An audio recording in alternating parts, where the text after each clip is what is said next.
Jeg er hyggelig. Nej.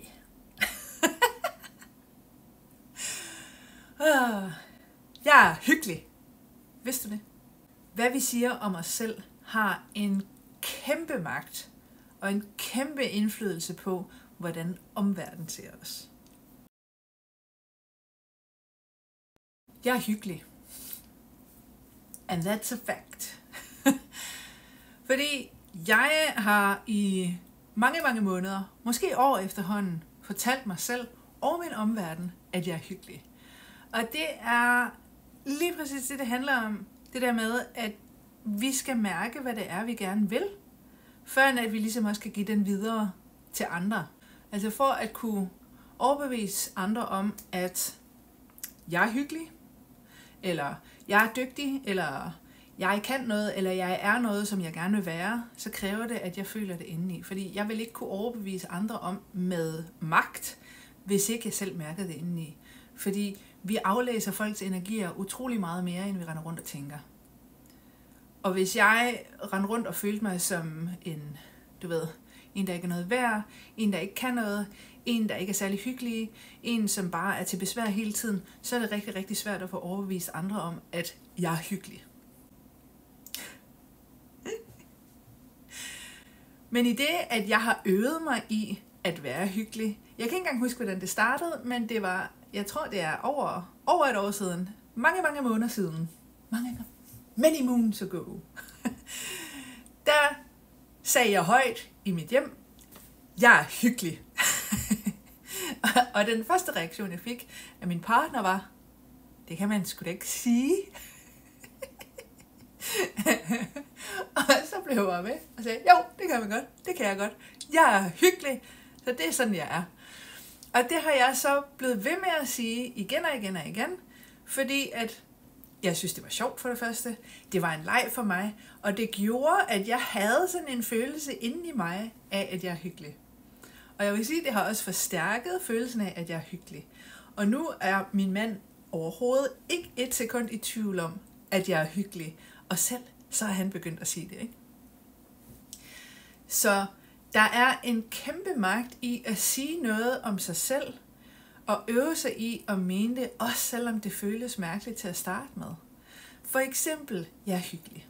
Eller det kunne også være, hvis det skulle være noget mere empowering, fordi vi vil alle sammen gerne have det bedre, vi vil alle sammen gerne, være mere empowered i vores hverdag, kunne jeg forestille mig, nu siger jeg alle sammen, mig og dem, som er ligesom mig, som er ligesom dig, formentlig, fordi du ser den her. Vi kan godt lide at have den her følelse ind i, som vi skaber selv. Ikke? Hvis nu, at vi siger, at jeg er hyggelig, det er dejligt at føle det. Men vi kan også gøre det til noget mere kraftfuldt, som for eksempel, jeg er pishamrende dygtig. Til hvad end område jeg er, lad os sige, at for mit vedkommende, der har jeg også brugt den på syning og på kreative ting. Jeg er pishamrende dygtig til at sy. Og det er jeg ikke et sekund i tvivl om, fordi jeg har lært at tage imod komplimenter fra andre. Jeg har lært at tage imod, når andre roser det, jeg kan. Jeg har lært at tage imod anerkendelse. Og så har jeg lært at sådan ligesom tage det ind, og så forstærke det selv ved at sige selv, jeg er dygtig til at sy. Jeg er pishamrende dygtig til at sy. Og når jeg laver noget, jeg er tilfreds med, så er sådan, fuck, hvor er det godt det her, ikke? Og det er en øvelse at gøre det nogle gange. Og en fantastisk øvelse er at gøre det til en leg. Som for eksempel at sige, jeg er hyggelig. Og bare gøre det til en leg. Det kan også være at sige, jeg er dygtig. Jeg er pishamrende dygtig. Eller, fuck, jeg er et godt menneske. Ikke? Hvis du render rundt og føler, jeg ved, jeg er et godt menneske. Jeg ved, jeg er et godt menneske. Hvorfor er der ikke nogen, der kan se, at jeg er et godt menneske? Det er irriterende. Kan du mærke den energi, der er i det?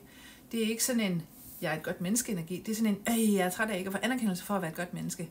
Så det handler om for dig at ligesom ændre den følelse inde i dig, og overbevise dig selv om, jeg er et godt menneske. Jeg er dygtig. Jeg er hyggelig. Hvad end det skulle være. Find et område, hvor du føler, jeg gad bare godt at føle sådan her, og øve dig i at sige, det er sådan, det er. Jeg er sådan her. Jeg er sådan en, der altid står ved min ord. Jeg er sådan en, der, jeg ved ikke hvad, find på et eller andet, som passer lige præcis til dig. Men du skal bare vide, at det er utrolig utrolig meget magt, ord har.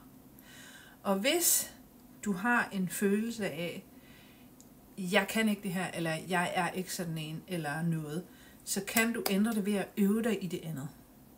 Fordi det er formentlig et eller andet, vi har samlet op et eller andet sted, formentlig i vores barndom, eller i vores omgivelser, at det er sådan og sådan, jeg er, det er sådan og sådan, jeg ser ud, det er sådan og sådan, folk opfatter mig.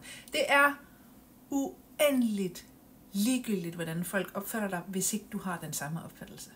Så handler det om for dig at øve dig i den opfattelse, du har inde i dig, og så projicere den ud til andre. Opdrage andre til at se det, som du gør. Jeg er hyggelig. Det er folk ikke et sekund i tvivl om. Jeg er hyggelig. Det er sådan, det er. Og sådan er det. Punktum. Så det er folk overbevist om, og det har krævet for mit vedkommende at stå ved det. Og det sjoveste er, at det har været en leg for mig, det her.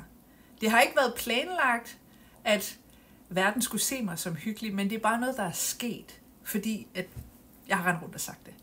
Og det viser bare, hvor stor magt vores ord har, hvor stor magt en intention har, og hvor stor magt det, at vi står ved det, vi siger, har. Så hvad er du i dag? Det vil jeg gerne høre. Og hvis du har brug for at snakke med sådan en som mig, så har jeg faktisk åbnet op for, at du kan booke en halv times coaching med mig. Jeg sætter selvfølgelig link i beskrivelsen hernede, og så er du velkommen til at kontakte mig, hvis du har behov for at snakke med mig. Så jeg glæder mig til at høre, hvad du er for en, hvem du er, hvad du er, og så skriv det i kommentarfeltet, og så ses vi igen næste gang.